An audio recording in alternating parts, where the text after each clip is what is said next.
It's the one and only the gorilla in the Econo Mist coming to you live on another edition of Hump Day with Bix and V.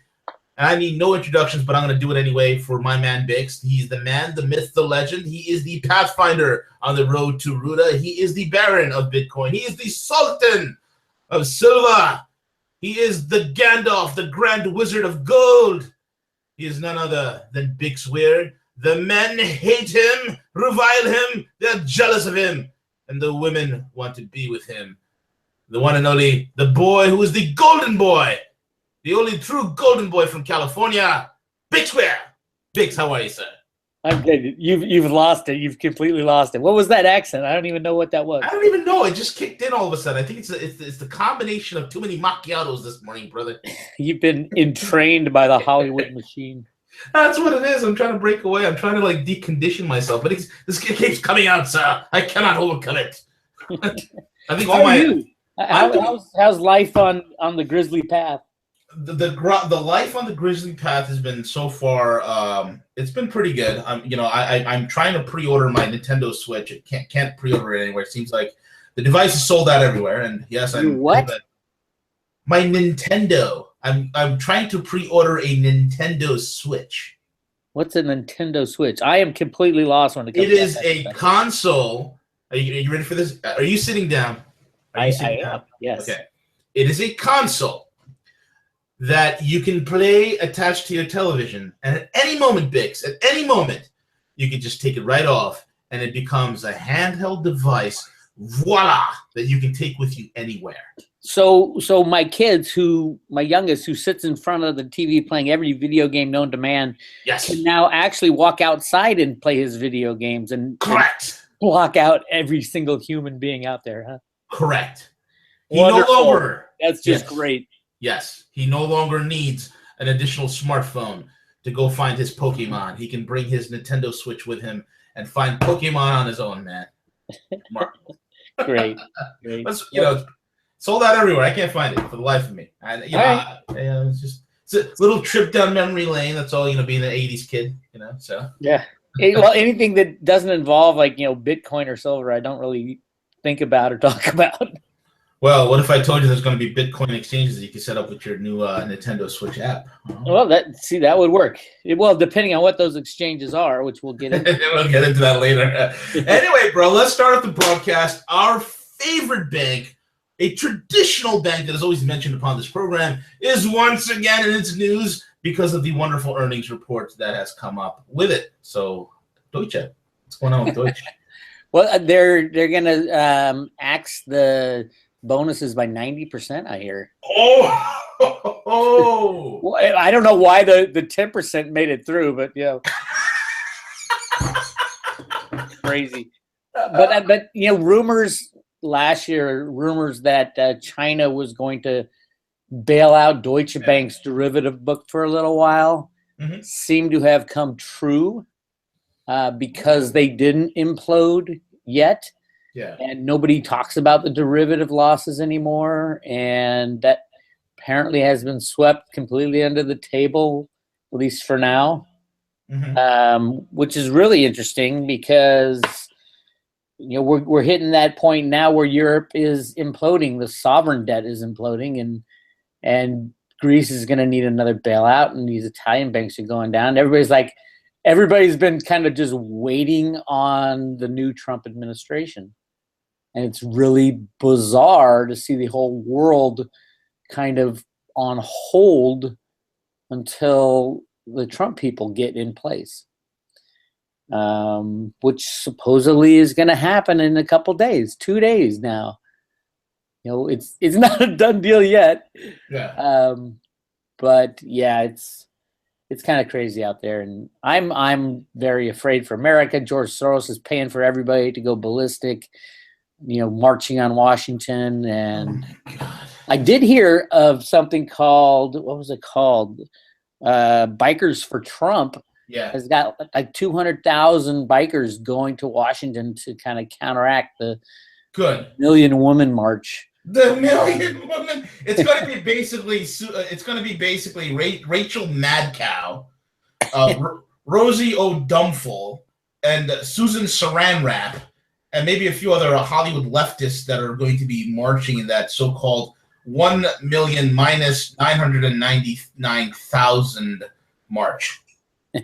Yeah, I don't see. There's going to be. It's like there's all this high octane fuel flowing into Washington D.C.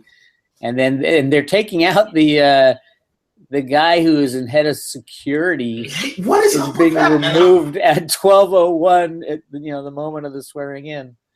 Yeah, man, 12:01. This is the head of the DC National Guard, right? Yeah, the head of the DC National Guard. Now the question is this guy a bad guy in disguise who was a probable threat, or was he somebody that's been removed because there's something they're going to try to pull off something nefarious? Because the cocaine import agency can't leave well enough alone, man. Well, yeah, and they all know they're in trouble. So yeah, the possibility of a false flag between now and Friday is very high. Huge. And this guy, he gave his notice supposedly to Obama when Trump. It was finalized that Trump was actually going to make it into the Oval Office. And then, everybody's saying, well, Trump's the one who decided to take his resignation. But I don't know about that, because he got the memo of when he's supposed to leave office at 12:01 in the afternoon, the day of the inauguration. He got that memo from the Pentagon, who is still run by Obama. So everybody's saying, no, it was Trump who decided to remove him. I think Trump just accepted his resignation, and then Obama's throwing as many problems into the way as they can for Trump. And they said, okay, your service is done, and you are completely out at 12:01 p.m. on Friday, right during the inauguration, right when he's got this gigantic operation going on to secure Washington D.C. So yeah, anything could happen these days, and I don't know what's behind all that. Even he did give an interview saying, I have no idea why they're taking me out of this situation at the height of when you need someone there. Yeah. False flag coming, probably, maybe, who knows.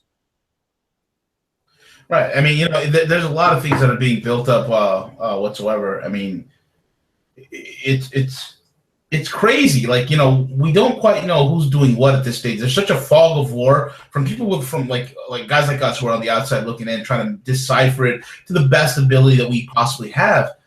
There's a lot going on under the surface, man. I think, most Americans take for granted how tranquil things are kind of looking, and it's just a little protest.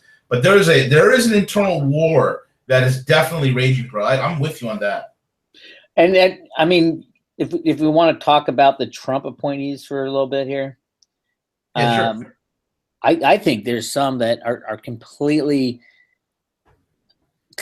wrong to be put there. But I don't think it's a wrong calculation on Trump's part. Let's just talk about the guy who gets grilled starting tomorrow, Steve Mnuchin. Mm-hmm. This guy's a freaking beyond criminal market rigger. I mean, he's the guy who is the head of IT for Goldman Sachs. Mm-hmm. And the reason he got to be head of IT, he was in charge of, first of all, his dad goes back as a board member of Goldman, since the 50s. And so he's knee deep in the banking cabal. And he was in charge of commodity trading, of course, at Goldman. And then, he put his computer rigging acumen into play, and then they put him in charge of IT. He's the CIO of Goldman. And then he went off to start a company called SFM Capital with none other than George Soros. Mm-hmm. And you go down this guy's list of accomplishments, and he is a criminal beyond criminals. Yeah. And definitely one of the dirtiest players in the game. He apparently he's going through, they're doing all the mock grilling sessions behind the scenes, and he's not doing very well.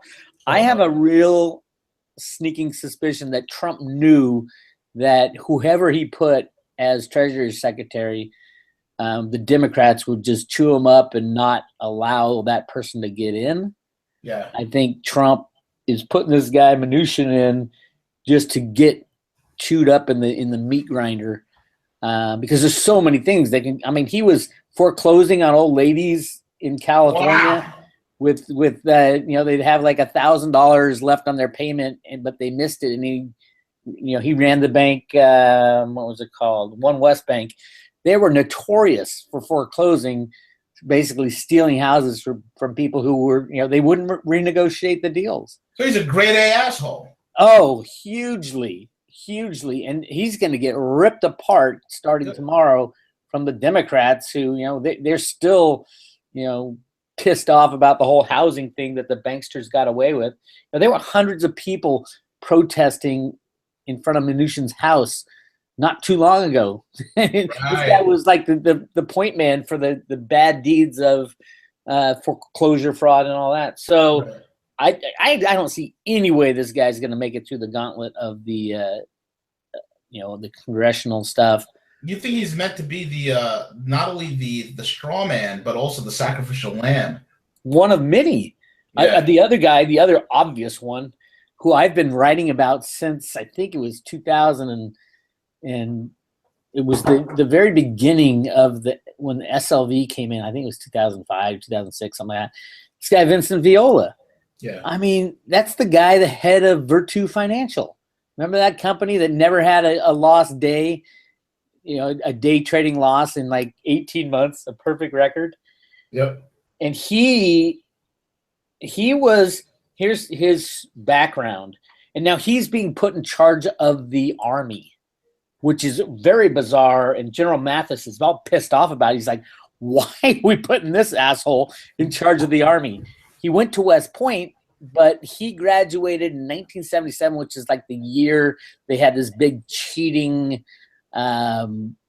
problem. Right. And it was like famous back then because, you're screwing up the honor code that you won't cheat, lie, and steal or whatever. Some ridiculous honor code that nobody follows anyway. Right. But so he gets out of West Point. He didn't get busted. He got, I guess he covered his tracks well enough. He was interviewed and under suspicion, but nobody, had enough goods on him.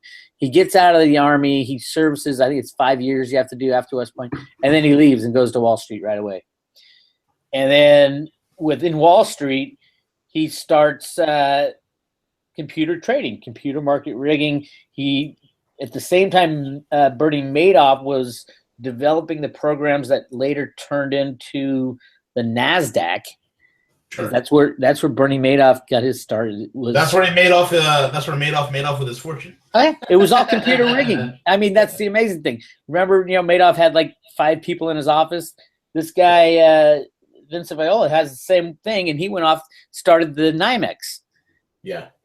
Back in the day, and he was the chairman of the NYMEX, and then he started this company called EWT LLC, which I ran into in looking at the authorized participants of the SLV, the silver ETF.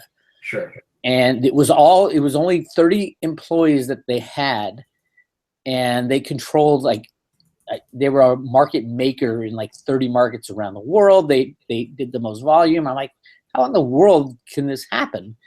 And it all comes back to he's a computer expert too. And he was doing the same thing as Bernie Madoff in the basement of his place. He split off and left the NYMEX and started EWT LLC and Tyler Madison. And then him and his partner at the time, I forgot the guy's name, but they worked directly for Robert Rubin when he was at Goldman. So they were all part of the rigging mechanisms for gold and silver. And those are the guys that need to go to jail, not need to be in these high places of government. David Solomon was his partner, who was a big Goldman guy. And these are market rigging criminals to the nth degree. They're the part of the bad guys rigging, apparatus. And if Trump thinks that he's going to get away with further rigging the markets by putting these assholes into spots that they can do that, then we have a gigantic problem with Trump. Or there's another card here that's being played that we don't know. Well, not the card that we need their expertise because they know the inside. That's a bunch of crap. All you got to do is make it illegal to rig markets and uphold that law. You don't need to get under the underwear of these companies. It's easy to stop. You walk in and say, how many trades are you doing, JP Morgan, on the COMEX? And you say, why do you trade back and forth with yourself and these other banks, and why do you collude with them? I mean, we have all the evidence to put Deutsche Bank and friends in jail for silver manipulation, but they're not doing it. Why aren't they doing it? If Trump's not in office yet, I get that. But come Friday, if Trump says, oh, well, in order to keep things going, we talked about this last week, we're going to keep this game going, I think that is the worst thing you can do for America. Right. And, I mean, I love a lot of these moves that Trump is making, and I think they're the right thing to do. The wrong thing to do, and I don't think that these guys will make it through the gauntlet. I hope they don't. Yeah. There was already talk. What if they don't? Like, what if they don't make it to the gauntlet? What do you see, think that's the other thing. There? That they're not supposed to make it to the gauntlet, and then he gets his real guys that he really wants in there? Or maybe they're already in there. Maybe he gets to appoint the undersecretary of the Treasury or whoever's number 2 in charge without going through the gauntlet of congressional hearings, because he's not the number 1 man. Mm-hmm. So that kind of stuff, I'm hoping. Yeah, I hope this Mnuchin guy does not make it, and that will leave us with no head of the U.S. Treasury, and the president is the one who makes the call on the Exchange Stabilization Fund. He can shut it down or he can keep it going, and he does it through the head of the Treasury. So Trump can make that call on day 1 if he wants, and it doesn't take much to destroy the system. All it takes is him to say, "Okay, ESF fund, stand down now. Shut off your computers, walk away." Right. And then everything goes into chaos, which I don't think we want. I don't think he wants. But at the same time, we're getting to that point where it's like you can't pick and choose the things you want to turn around and make America great without fixing the biggest problem is the bad guys and take them out of the picture. And the only way to take them out of the picture is to remove their source of wealth. And their source of wealth is this electronic game they call the unbacked fiat monetary system. Right. Exactly. So, yeah, I know we talked about this a lot last week, and we could go round and round and round. But I think, honestly speaking, though, it is a great topic for discussion. And honestly speaking, I think it's a very focal point, because this is the pivot right here, man. This is the pivotal issue. What's going to happen? Who are the key players? What are their roles? Who's going to get sworn in? Who's going to get sworn out? I think they're one of the few guys who are actually bringing this to light out there in the whole entire sphere of we'll know more tomorrow, because exactly. Mnuchin goes in front of. I'm going to be watching that.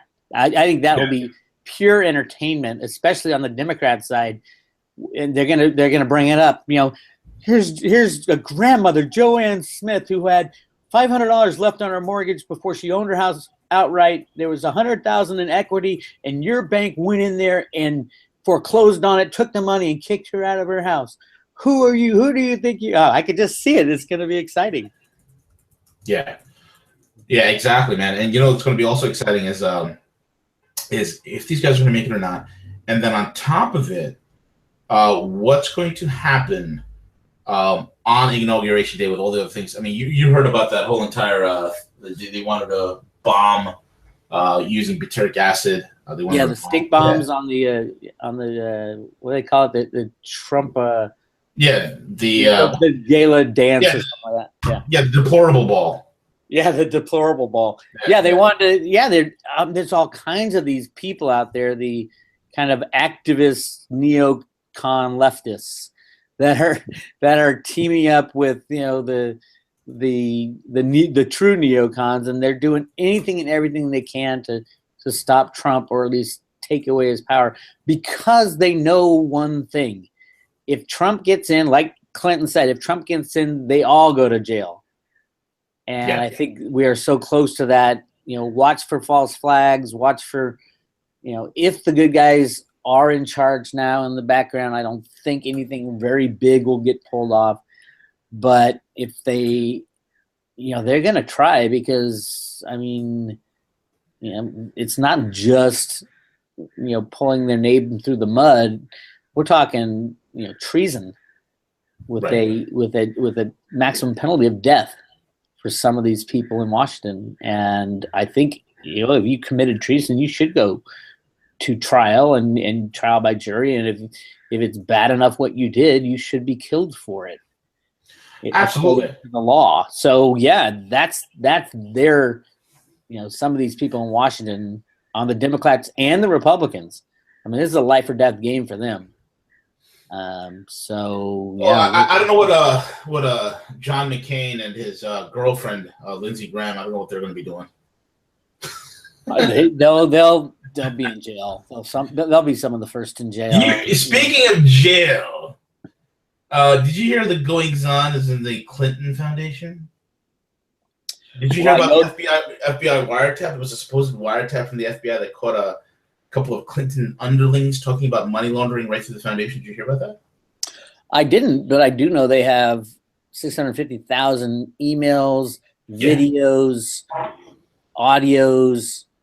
They got all the dirt they need to bust the Clinton Foundation for everything from treason to pedophilia to ritual murder to you name it, they got it.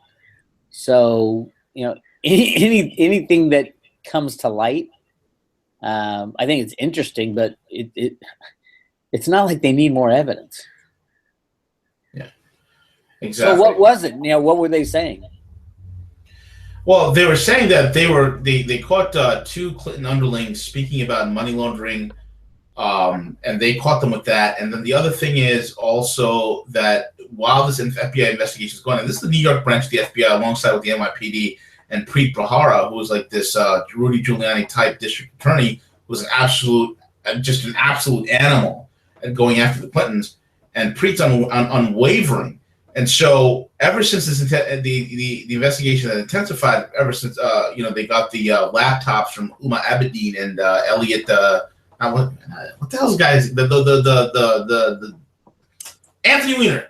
I was going to call him Anthony Schnitzel, but Anthony Weiner. Yeah, from their love nest. Yeah, from their love nest. That's when this whole thing really intensified. So it's quite remarkable to see this type of move. So that's the whole thing, man. So it's pretty remarkable. So they haven't let off the heat, man. They need to be tried, and I don't think whether Hillary is still alive is kind of a question mark. I hear Bill is on his last days due to AIDS, but nothing confirmed on that. Is it AIDS? I don't know if it's AIDS. I don't know if it's. He looks pretty sickly, if you ask me. I mean, what Milo Yiannopoulos said about him is absolutely correct. I'm trying to figure out what the STD is that he caught. Yeah, it could be anything. But yeah, and didn't the WikiLeaks guy Assange come out and say that the leaker of the Clinton emails was that guy Seth Rich? Is it Seth Rich, the guy that was murdered? Yeah. The Clinton IT specialist who was murdered, I think the last summer. Obviously by someone who's trying to cover that up, but it's out in the open. It's not like the FBI or the New York Police Department, which I hear is leading the pedophilia stuff as far as the Clintons. It's not like they need more evidence. They have plenty of evidence. They need to show. That's the other thing. The other thing I've been thinking about a lot is that how could Trump win over the other half of the country? And I think it's very easy to do. Just show people the truth about the people that they were supporting. Yeah. Show people the truth about Hillary Clinton, and show people the truth about some of these Democrats who, claim to be fighting for the black and the underprivileged people in America, but are actually doing exactly the opposite. They're purposefully holding them down. And once people understand the truth, then they'll get on board and start supporting Trump and say, "Oh my God, he was right all along." how could we have been so blind? Some people never will, no matter what evidence they're put in front of them. But if you do it, and if you show some of these videos that supposedly are in the Anthony Weiner tapes of Hillary Clinton and pedophilia and taking bribes and her crazy temper and her her disease that she has or whatever she has, possibly Kuro. Just expose all these lies and say, so that the people who are still anti-Trump can finally say, oh my God, he was right all along. Can you believe this? And then you'll have a country that is looking forward to the future and will support the massive changes that need to happen. So it's a very easy problem to solve, but no one's going to pull that plug until Trump gets in the office and gets his people where they need to be. I'm really interested in the secret that Obama told Trump when they met. And it wasn't really reported in the U.S. news, but it was reported by the BBC. And they asked Trump about it, and they said, we hear there's some secret that Obama told you that is a gigantic problem. What was it? And Trump said, I'm not the president now. I was very surprised to hear it, and it is something you should ask him. Huh. So what could it be? You name it. It could be, we've been rigging the markets and you're going to have to keep the rigging up. Or, we found these pyramids and technology in Antarctica. That's why everybody's going down there. Or it's that, there's a gigantic pedophile ring that we don't know how to shut down. It could be like a million different things. It could be all of the above. It could be. It could be he was telling him the secret of his horrible golf game. Yeah, that is possible.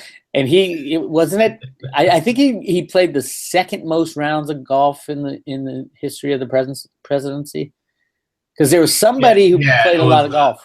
It was, well, the only person that I think that beat him was, I think, Herbert Hoover. I'm not exactly sure. It was a long time ago. It was a long time ago. But Obama did, in the modern age, with all the things that's going on in the world, more than any other politician on the planet, I think, except for maybe Nicolas the Sweetness Maduro from Venezuela, who doesn't play golf. I know he just likes to dance the bachata all day long while his country is going down the toilet with no toilet paper. The bachata, I don't know, some sort of dance, maybe the samba, the little bachata, a little merengue. It just float off your tongue. It's just coming off me. It's that, it's the spicy side that's just coming out, man. I'm feeling the groove, Bix. I'm feeling the groove. So, apart from all the dancing that Maduro's doing, I think Obama has put in over 306 rounds of golf, and right now, as we speak, he's off on vacation again. Well, I think he gives his final press conference today. Yeah, good riddance, man. All these, all these liberal tears that were just coming out. It was wonderful watching all of them cry, and the press crying because they know that next year, within 48 hours, it's going to be the alt media joining them in the press box. Yeah, let's hope so. Can you imagine you and I in there, Bix, together? Woohoo! Oh, I just ask all the silver questions. Hey, Deutsche Bank has already admitted to rigging the silver market for the last 10 years. Why don't you do anything about it? Why isn't there any charges being pressed by the CFTC? Why is the silver market still rigged? Can you please answer these questions, Mr. Trump? Man, I just pictured you asking me those questions. I'd be nervous just to answer you. Oh, I didn't give up on silver. I've done. It's like once you get a ton of facts, all you're doing is reproving a proven theory. Yeah. I've proven that the markets are rigged 100%. I've proven who does it and why. I've proven all this stuff, and everybody in the silver market still like, oh my God, silver went up because the dollar went down. No, it didn't go up because the dollar went down. It went up because they clicked the mouse in the basement of the Treasury to make it go up. So, things like that. I don't fight the silver fight as much as I used to because it's all out there. All my articles are out there. I think silver is an amazing story, and it's going to do great things the very day the manipulation ends, and you have to have your silver in your hand now. I have been talking. Well, he kind of isn't talking to me anymore. My mole at the U.S. Mint, because I started questioning him. They released the 2017 Silver Eagles. First day was 3.7 million coins. I mean, the biggest month they've ever had was, I think, in the 7 or 8 million range. And I'm like, well, if on the first day you've sold 3.7, this is going to be just a monster month for Silver Eagles. And then they didn't post sales for over a week. And usually they do it every single day, and nothing. I think just yesterday they posted another number. Now it's up to 4.7. But it used to be daily, and now they're trying to hide something because they can't say, they haven't put on allocation. So, but they can't say, oh, by the way, we've sold 10 million Silver Eagles this month, and we're expecting to sell more and more and more. So yeah, the U.S. Mint is in on the game.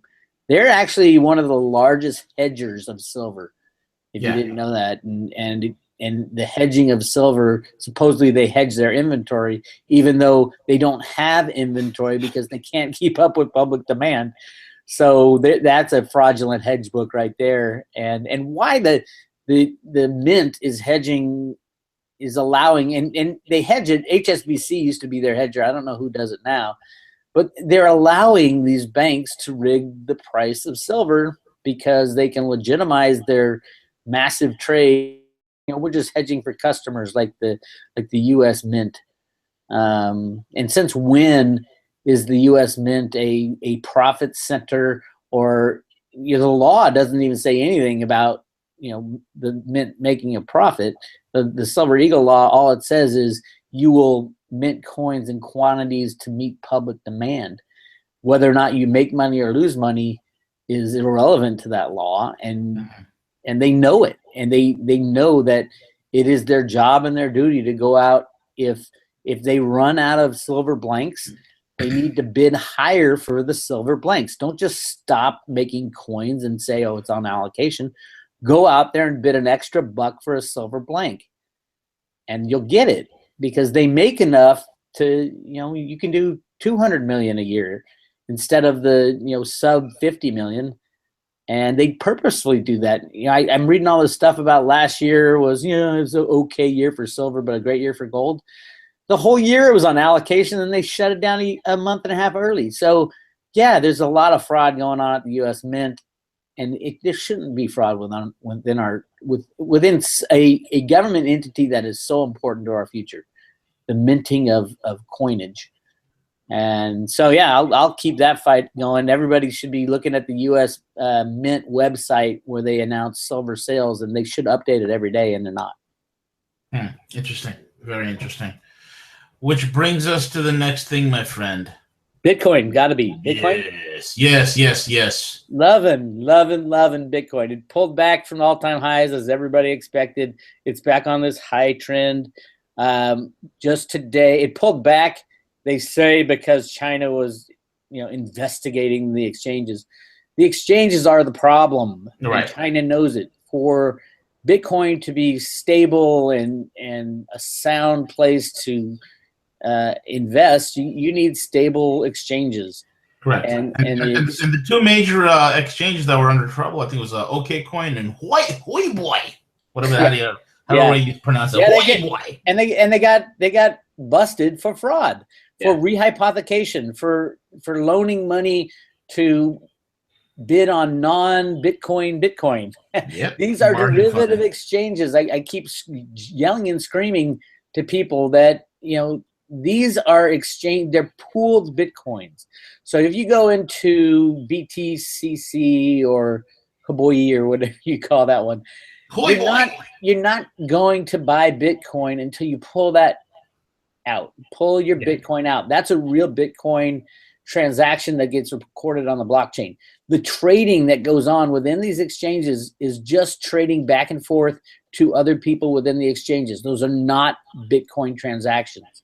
They're not recorded on the blockchain.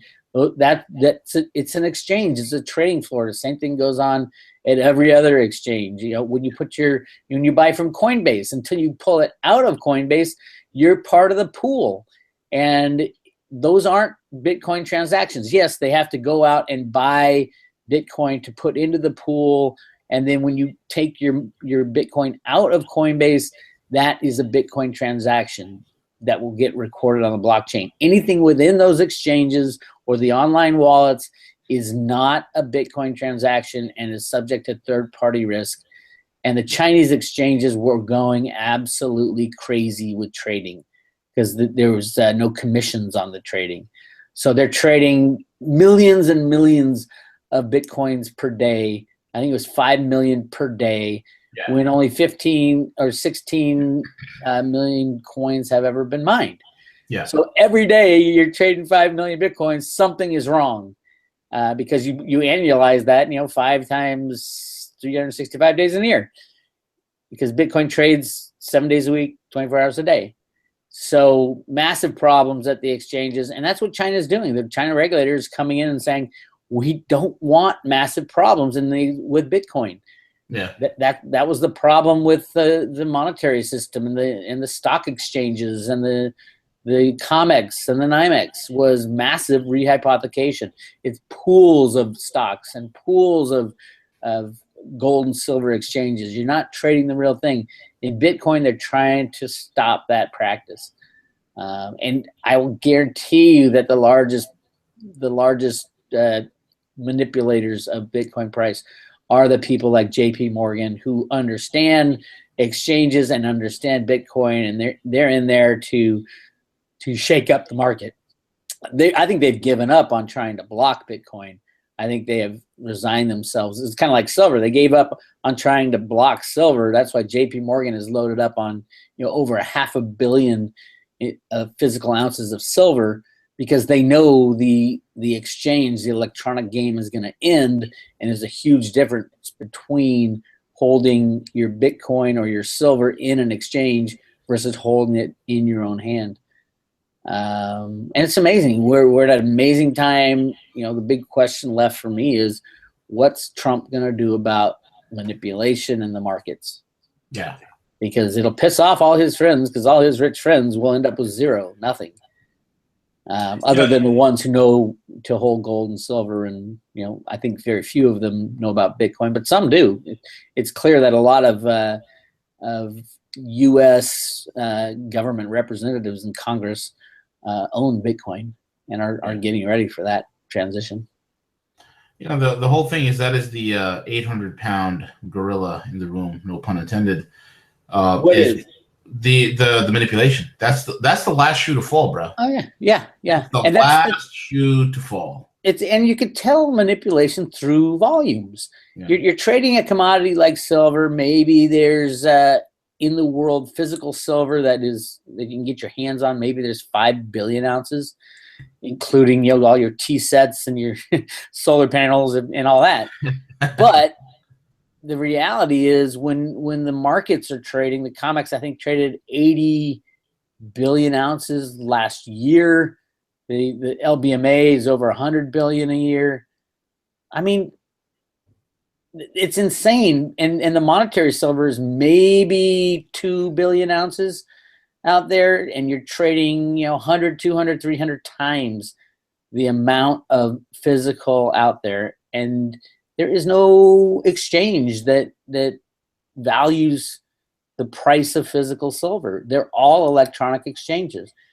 And that's a problem. And even SLV, the great ETF that was supposed to free silver 10 years ago, wherever it was set up, in 5 days, the total float of SLV trades hands.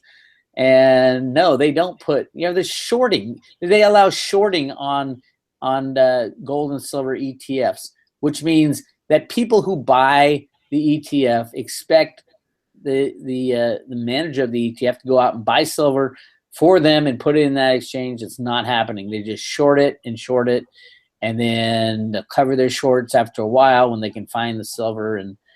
And all that silver in the SLV warehouse is also claimed by the COMEX and the LBMA and silver certificates. It's all the same silver that's being, claimed as property of someone, and it's all in a gigantic pool, just like the stock certificates. And when this game ends, it's going to be really ugly, because it's a game of musical chairs, and there's like one chair left in every market, and there's 1,000 people claiming that they own part of that chair, and everybody's going to try to sit in it. And the people who will walk away scot-free are the people who control the physical metal.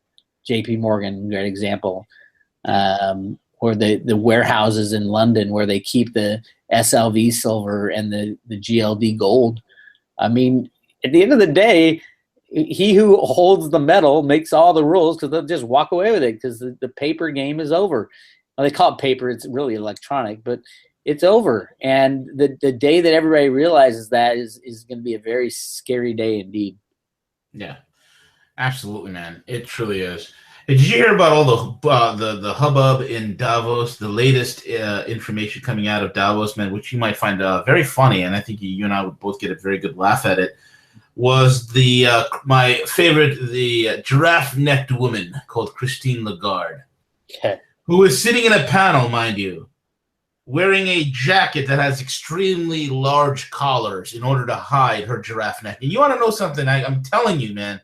Ever since I started calling her the giraffe-necked woman of the IMF about 2 years ago, she all of a sudden started wearing scarves. I don't know if the word has gotten out, but Christine, I know you're out there listening. So anyway, Christine Lagarde. I thought she got tried and convicted for some crime. Yes, a convicted criminal, absolutely, for all sorts of tax crimes, for bribery. I mean, you name it. The tax criminal, this convicted criminal, who should be thrown in jail, but is not, because they don't want to make an example out of her.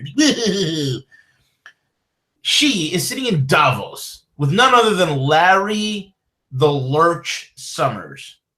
Okay? And Ray... That's to be expected. Of course. Oh, it gets better. And then Ray, I don't know what I'm doing here, Dalio. And they're discussing how to help the middle class. And what Lagarde, the giraffe-necked woman of the IMF, what Lagarde has put forth as a solution, Vix, is to fight against populism, is to institute wealth redistribution. Yeah, and who gets to decide that? She does, and Larry Summers does. That's the biggest problem, according to Greenspan, of central banking, is they decide who gets what, and they use various means, mainly interest rates.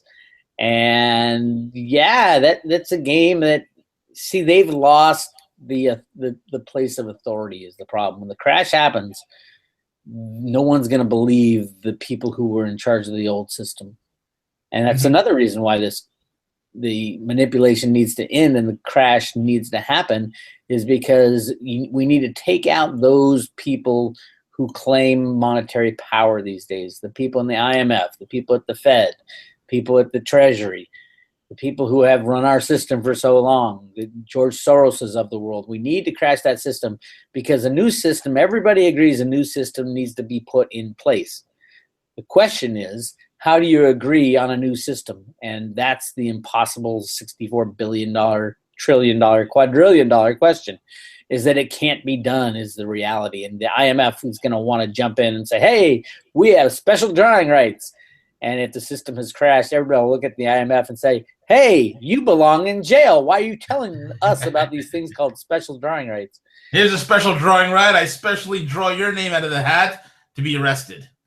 Yeah. Yeah, but it's just another sign that the good guys and the bad guys both know the system is crashing, both need it to crash for their own purposes.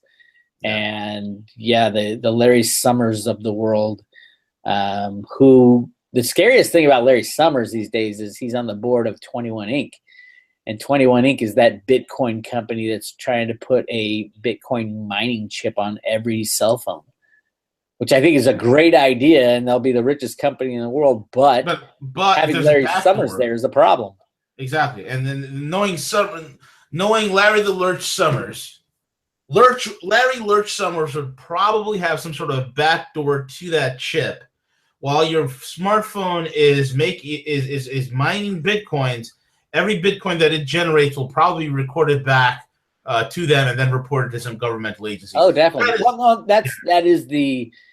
That is the business model, is that they would put these mining chips on phones, and they would get some, and the owner of the phone would get some of the Bitcoin mined. But when you think about it too, I mean, that could get to a place where everybody gets a free phone, because the more Bitcoin miners, the more that that subsidizes the phone. Kind of like what Amazon's doing. You can get like subsidized phones from Amazon for like Android phones for like $50, $40, because as long as you allow Amazon to run their ads on the lock screen, you get a subsidized device.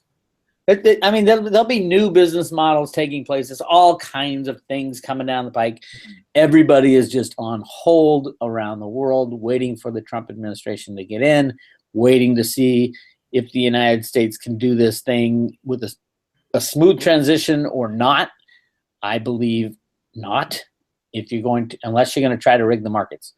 If you're going to try to rig the markets, I wouldn't call that a smooth transition. I'd call that a continuation of what we had before. The same people will be in power.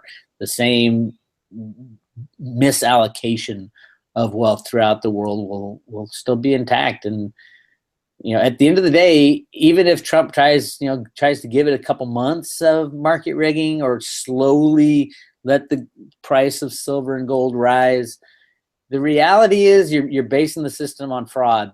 And that fraud's got to go away if we're ever going to move forward. So if it goes away on January 20th, if it goes away in a couple months, if it goes away in a couple years, it's still going to go away, and it's just going to delay our ability to move forward. I agree wholeheartedly, my friend. I agree wholeheartedly. Which brings us to the next thing, which is what do you think is? I mean, we got a lot of challenges. I mean, this morning I was speaking about what is that idiot? Oh, the idiot in the State Department, Victoria Nuland. Nuland. Oh my God, he's the one who said "F the EU," right? Yeah, F the EU, Victoria Nuland, who is out there creating havoc. We're all pissed off that Russia's, getting into our markets or into our elections. They're getting into our underwear, and influencing them, but it's okay for us to do it. Yeah. When Victoria Nuland was placing the person in charge of, what was it, the Ukraine? Yeah. Unbelievable hypocrisy in the United States right now. That's disgusting, dude. And you figure that this tripe of a woman, this woman who looks like the brunette Hillary Clinton, probably a clone, probably like just an evil person. Her last thing leaving office is to create more issues in Cyprus before she leaves, and they're just not stopping with the sabotage, man. So going into this new year, I mean, there's a lot of challenges that are ahead. That Obama, rather than quietly going into the night into the golf course somewhere, he has created quite a mess before he leaves, man. Yeah, well, yeah, but remember, in 2 days, Trump can cancel all the executive orders. Speaking of executive orders, man, I was sitting in Starbucks for a few moments of my time today, consuming a latte macchiato, and on my alerts, it just came out that the Obama administration was the most legislatively lame duck administration in history, in the sense of how many laws it passed.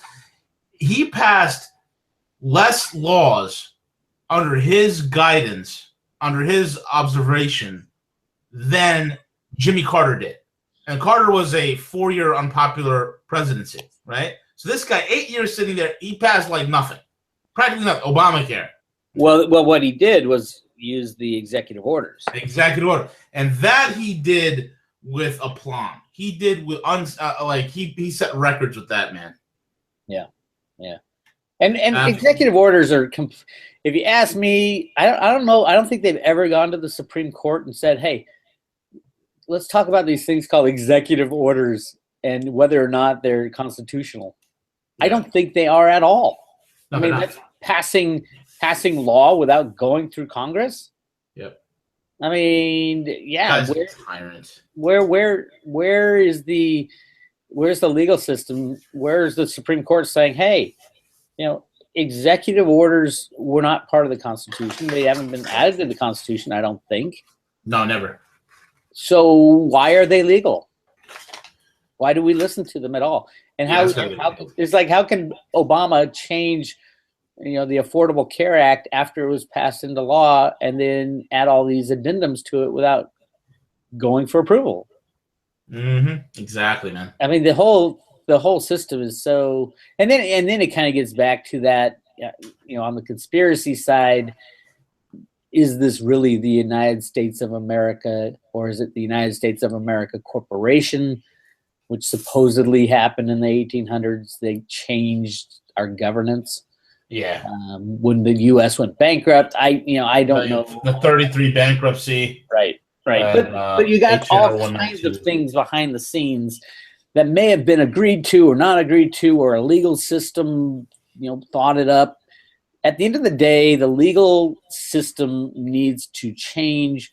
All the laws need to go away for the most part that are unconstitutional, which is probably close to all of them, because we have a constitution, and that tells the federal government that your ability to change things is defined by this constitution. Anything outside of the realm of these specific items goes to the state. Yeah, exactly. And that's, I think it's 35 million people right now work or contracting with our federal government. And that's just insane. It's it's total insanity, bro. It's total insanity. And you know what? This year begins the start of the whole dismantling. And I hope we get this done. I mean, we could hopefully have a better future, bro. Well, I mean, let's just wait and see. Let's see what happens. Right. Yeah. And I'm excited. I think I'm scared and excited. Make sure. Did you get your cheap champagne ready? I'm ready. I'm going right now to the local bodega around this corner. And I don't know what's going to happen. I'm in California. Remember, I'm in California. I hear all the snowflakes are turning into preppers now, which is interesting. I just hope they don't shoot themselves with some accidental discharge. I mean, that's probably going to happen with these snowflakes that have no experience with firearms. Well, I am working. I have been working on my. Every year I do a timeline of when I think things will happen, and this year's has been the hardest, definitely, about timing for prices of silver and prices of gold, prices of Bitcoin. But I think I'm getting it. I know that Trump's not going to end it on day one. No, I can't. But I do think he is going to end the manipulation of the markets. And the question is, how long will it smooth out? Will it be months? Will it be years? Yep. How long will it take to get to a point? And how long will the people put up with market manipulation? I mean, the gold and silver people are absolutely fed up with the rigging of the gold and silver markets. And I think China's not going to allow the rigging of the Bitcoin markets. So, yeah, I think Bitcoin is going to run first, and then they'll let gold up a bit, and then silver will be last, but silver will be the mother of all coiled springs releases, because it's been rigged and suppressed for 150 years. And that is just so ginormous as far as the potential energy behind the silver move. So yeah, very exciting time for Bitcoin, very exciting time for silver. Gold, yeah, it'll do all right, but there's a lot of gold out there. Anyway, yeah, that's kind of where I am. I'm doing this report. It's for the private road, my private subscribers. I gotta give them something, right? Yep. And keeps the lights on at the road to Ruta. So yeah, if anybody wants my take on when this timing will happen, and I lay out month to month where I think the pricing is going to be for gold, silver, and Bitcoin. Yeah. So yeah, I should have that done by tomorrow morning, and that'll go out. Awesome. All right, dude, give out your plug. We're at the end of the show. Give out your plug, and that was it. That was it. That was it. Go to roadtoruta.com. Go to my YouTube channel. I'm going to start posting some smaller video. I know I usually post like hour or 2 hour videos, but I'm going to do smaller ones because because the YouTube generation likes those little small bites. I don't know why. I don't know why. I like it too, though. I should do a Snapchat. See, I would do a Snapchat once I come out of the closet. I mean, that doesn't sound right. I mean, when I come out of the gorilla the gorilla out of the mist, right? Yes, the gorilla out of the mist. That's it. So when I do my physical debut, then I'll get the whole the Snapchat thing going, and we'll have some fun, dude. I want to fly you to New York to do Hump Day live in Times Square. We're gonna do it. I'm telling you, we're gonna do it. We're gonna do it right in Times Square, right by where everybody's sitting down. We're gonna rent it out. We're gonna do it live, bro. It's gonna be awesome. Sounds good. Can I get one of them New York hot dogs while we're there? Buddy, it's a different landscape. We'll get you the hot dog, but you got to try the halal stuff out here, bro. Okay. We'll get some dude, 56th and 3rd. If you're ever in New York, anybody in New York, go to 53rd and 6th Avenue, the halal guys. They got this thing called chicken, lamb, and rice, right? It's like chicken, rice, lamb, a little bit of tzatziki sauce, a little red hot sauce, a little pita bread, a little salad on the side. Boom! That's where you want to be, my friend. Ooh, yeah. Oh, my God. If you don't get there early enough, there's a line that'll take 3 hours. It goes around the block. I mean, like 3,000 people will be waiting online just to get the food. That's how good it is. It's ridiculous. My God, my mouth is watering. I might go get some right now. I got one more thing. Really exciting. I'm speaking at the Anarchapulco conference. Friday the 23rd of February at Jeff Berwick's conference down in Acapulco. And if you use the coupon code ROOTA, ROOTA, you get 10% off, and you sign up early and get it cheap. And the peso is so cheap down there. It's the hotels are like nothing. I'm like, oh, this is cool. But Bill Murphy's going down. David Morgan's going down, I think, and all the anarchy guys. You know, the Luke. What's his name? We are change. Yeah. Check it out. Go to anarchapulco.com or just Google it, Anarchapulco, and there's a lot of Bitcoin speakers are going to be there, and basically it's Tone Vase is going to be there. Yeah, and it's gonna be fun too. Yep. I can't wait. I need a vacation, so we're going down for a week, and we'll be partying with the Anarchy guys. Dude, next year I will join you. I promise, man. This year can't do it, but next year. And also, guys, go to Big Society, type in Ruda, and you get 10% off. Or you can go to Rogue Money and type in Rogue and get 10% off. Either way, we're still supporting. Yeah, we're still supporting Anarchapulco. It's all about supporting the cause here. Next year I will join you in Anarchapulco. And, you'll have to shave some of that gorilla hair to sit on the beach, though, probably. Huh? I know, man. I know. I'm gonna have to get myself waxed and ready. All right, Brazilian. All the way, baby. It's Brazil or bust. That's it. All right, my man. Okay, everyone. Thank you all for listening in. It's another exciting Hump Day with Bix and V. Where we give you the rundown, the laydown, and the hoedown of everything that's going on throughout the world. With that being said, guys, we'll see you back here next week because that's going to be our post-inauguration show, and it should be absolutely exciting. So keep it tuned here. Smash the subscribe button. Go to Bix's YouTube channel as well. Hit the subscribe button over there. Subscribe to his email letters. Very key piece of intel. I'm on that subscriber list. It is invaluable. And sign up for the Road to Ruta. Get yourself some Bitcoin. You want some Bitcoin? Bix is giving it away. I am. You got to love that. Get the Bitcoin. With that being said, we are over and we are out. And I can't say take it away, CJ, because my man CJ is not here. Later, everybody. Bye-bye. Oh, hold on. And